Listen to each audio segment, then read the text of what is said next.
Seguimos en Patstown. Es un pueblo ubicado en el condado de Montgomery, en el estado estadounidense de Pensilvania.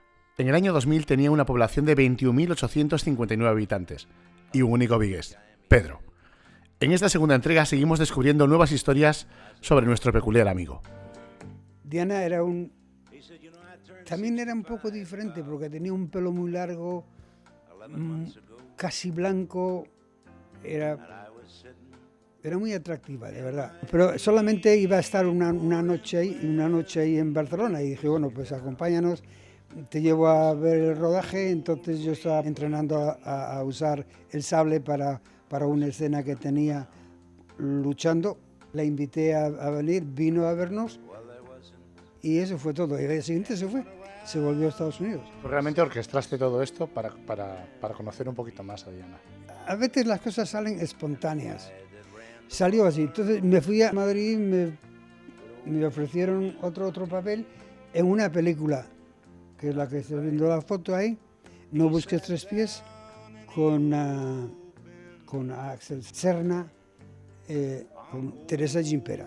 Actores de primera línea de aquella época. Teresa Gimpera, Mayra Tobisiedo, Pedro Meyer, mucha infinidad, que se me han olvidado los nombres, pero quizás sean tan o más importantes.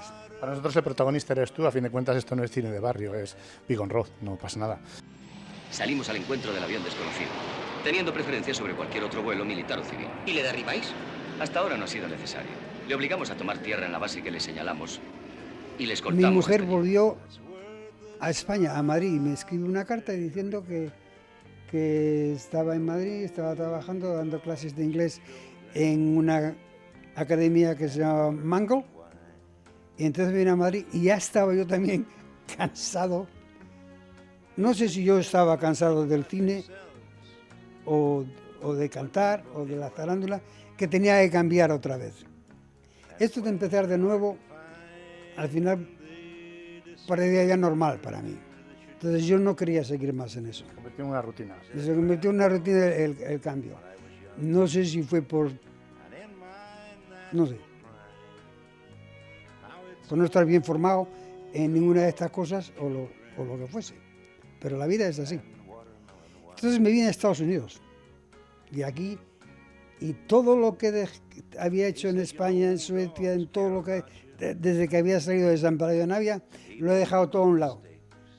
Para siempre. Y desde el año 69 que llegué a Estados Unidos, se quedó todo atrás y casi lo estaba olvidando. Lo recuerdo ahora porque vosotros habéis venido a preguntarme. Claro. Pero si no, ya ni lo recordaba porque nunca tuve la oportunidad. Ni tampoco quería.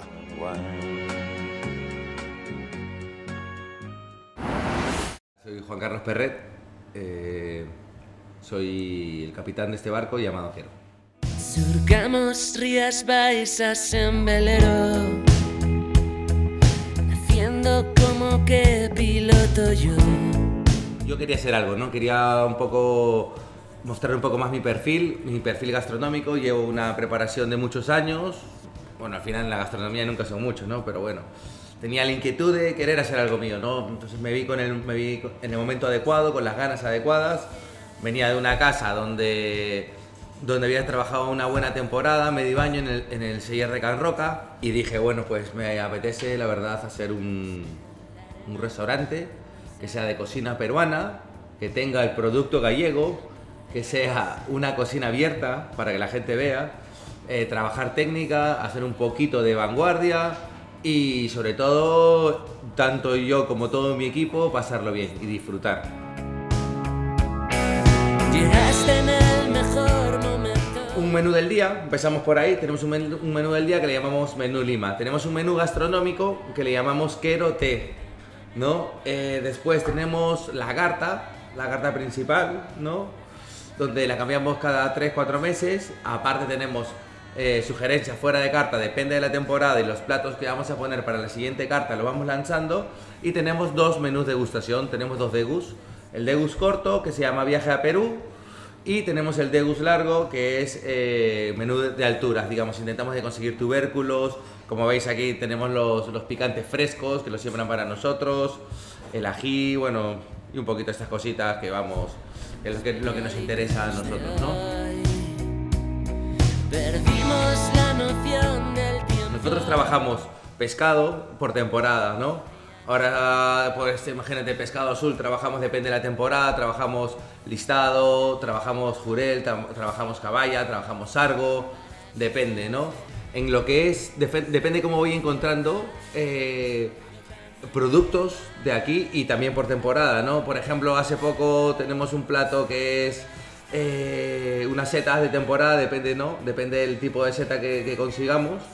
Lo hacemos al wok estilo chifa, la fusión china-peruana, que lleva unas setas al wok con un aceite de jengibre y lo ponemos sobre una base de una crema que es de ají amarillo, que hacemos un ají amarillo escaldado, primero a la brasa, con un caldito de ave triturado, y al final es eso, es unas setas de temporada con una salsa que es de picante, ligeramente picante, que es de ají amarillo peruano.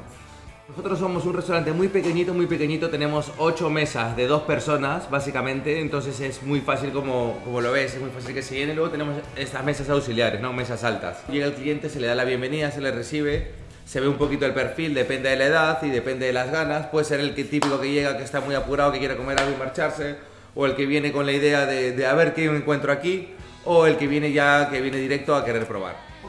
Tuve la suerte de me invitaron a dar una ponencia en la parte que lleva a Perú, y nosotros hablamos un poco lo que hacemos en Quero, quiénes somos y hacia dónde vamos, ¿no? Básicamente enseñamos un maíz morado, que es un ingrediente típico peruano, y enseñamos la diversidad de que se puede hacer con ese maíz.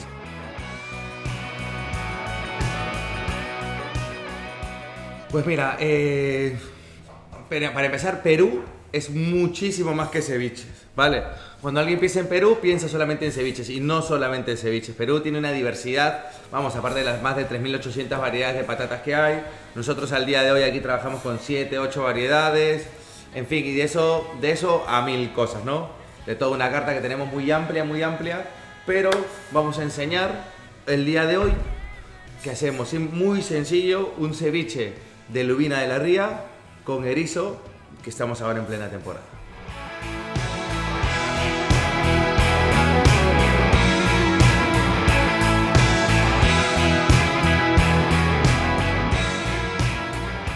Bueno, muchas gracias por estar aquí y un fuerte abrazo para todos mis amigos de Big on the Road.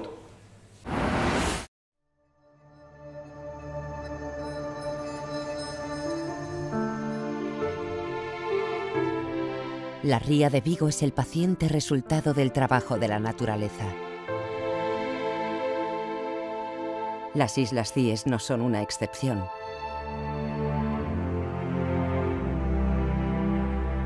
Su historia comienza ya hace más de 300 millones de años.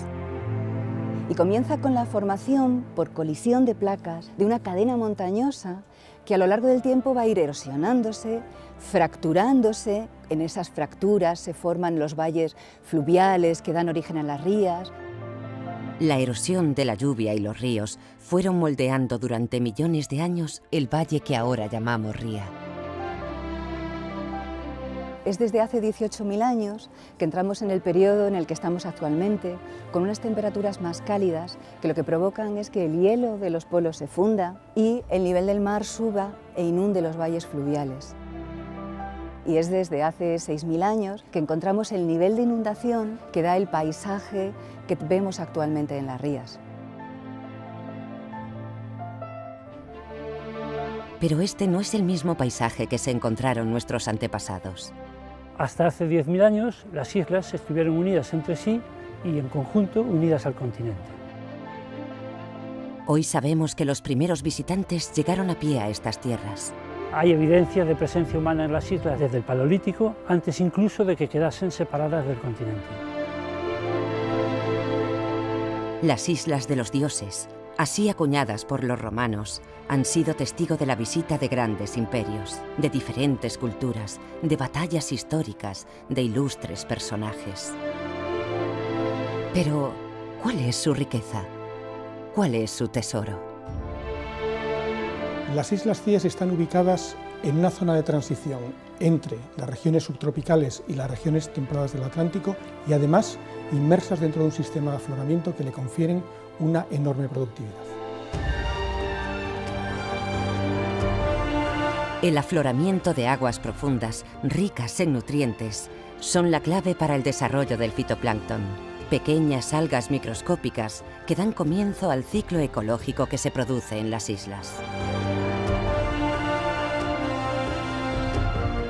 Las microalgas suponen el primer alimento para el desarrollo de toda la fauna, de tal modo que las microalgas acaban siendo alimento del zooplancton y el zooplancton a su vez de grupos zoológicos más desarrollados. Que a su vez son el sustento de unas enormes poblaciones de aves cuyas deposiciones determinan en gran medida el tipo de flora que tenemos en los acantilados. Una diversidad de especies que hacen de las islas un hábitat singular de un valor universal excepcional. Tenemos una gran diversidad de especies, como por ejemplo los caballizos de mar, los peces ignátidos en general, que son especies vulnerables. Una armonía natural en la que el ser humano ha sido y es un protagonista más.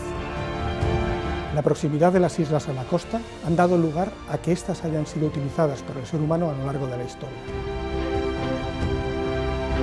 La riqueza de las aguas de las Cíes han generado una relación de simbiosis con los pescadores de la zona. La actividad pesquera más característica es aquella relacionada con la pesca artesanal, un buen ejemplo de una relación equilibrada entre el ser humano y el medio natural. Toda una serie de atributos que presentan las islas para optar a patrimonio de la humanidad. Este sello de calidad ambiental podría contribuir a generar rentas económicas y empleo en la zona de influencia de las Islas Cíes. Preservar este patrimonio será fundamental para los peces, plantas y aves que viven en él. Pero sobre todo, para nosotros, para demostrar a las generaciones futuras, a nuestros hijos, a nuestros nietos, que fuimos capaces de convivir con la naturaleza, de respetarnos, de cuidar nuestros tesoros y de saber devolver a quien siempre nos dio. Islas Cíes, nuestro patrimonio.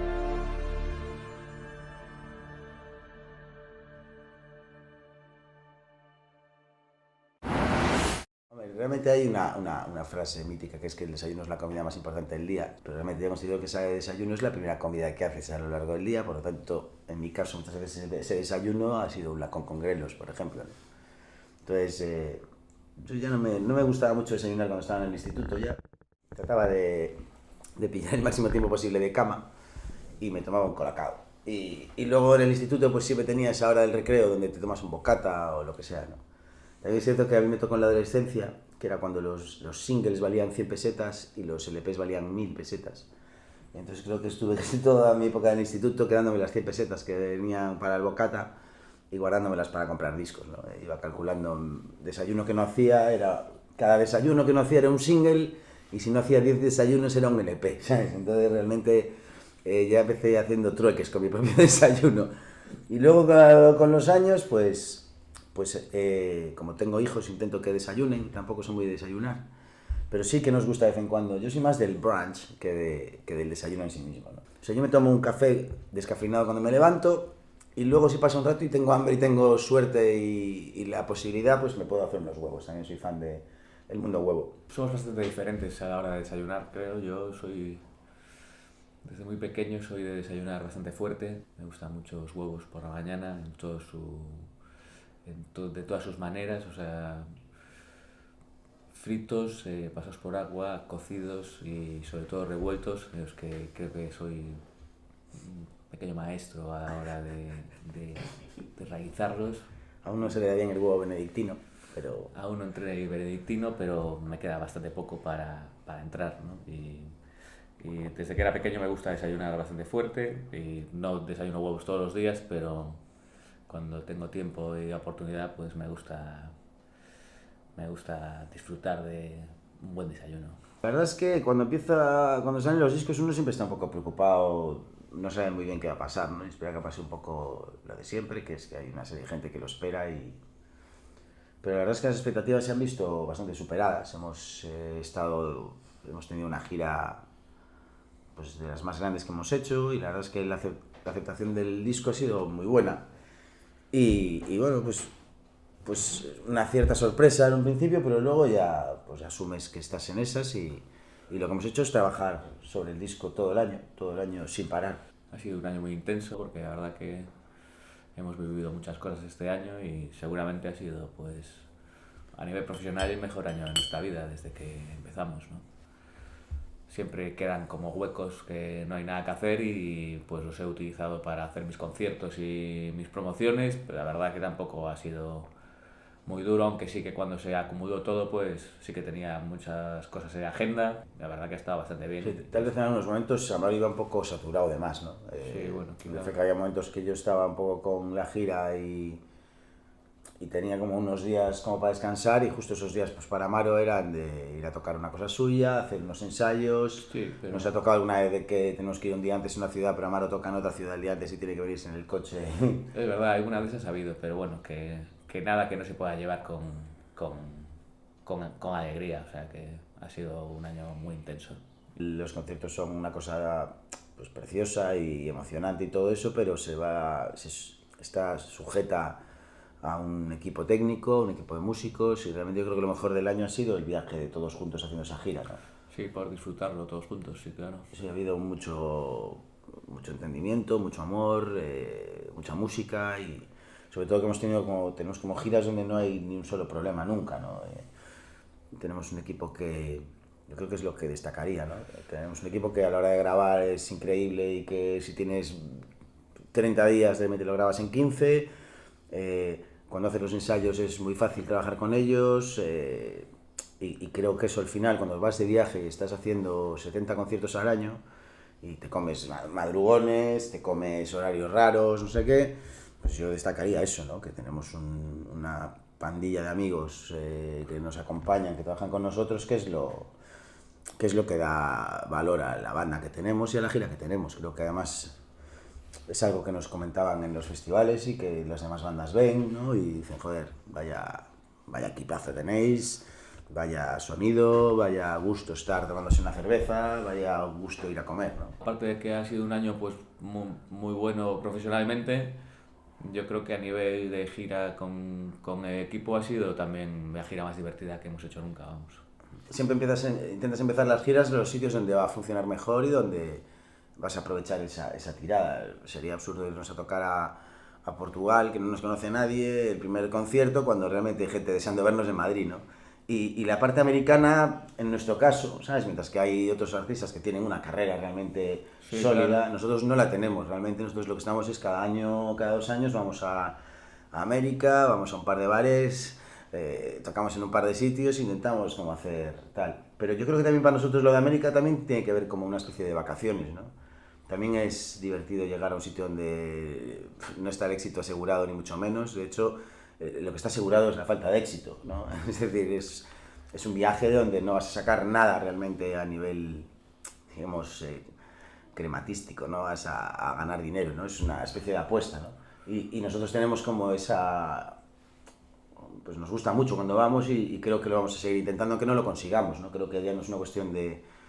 No sé si estamos tan convencidos en conseguirlo como en querer ir, ¿no? No, por ahora tenemos Sudamérica, que vamos a ir a México, que ya hemos ido varias veces, pero este año también vamos pues a Argentina, a Colombia, a Perú y a Chile. O sea que va a ser una aventura nueva y la verdad que con muchas ganas. Y es una cosa que hemos preparado nosotros también, me refiero, ni siquiera vamos con unos promotores que nos lleven ni nada parecido.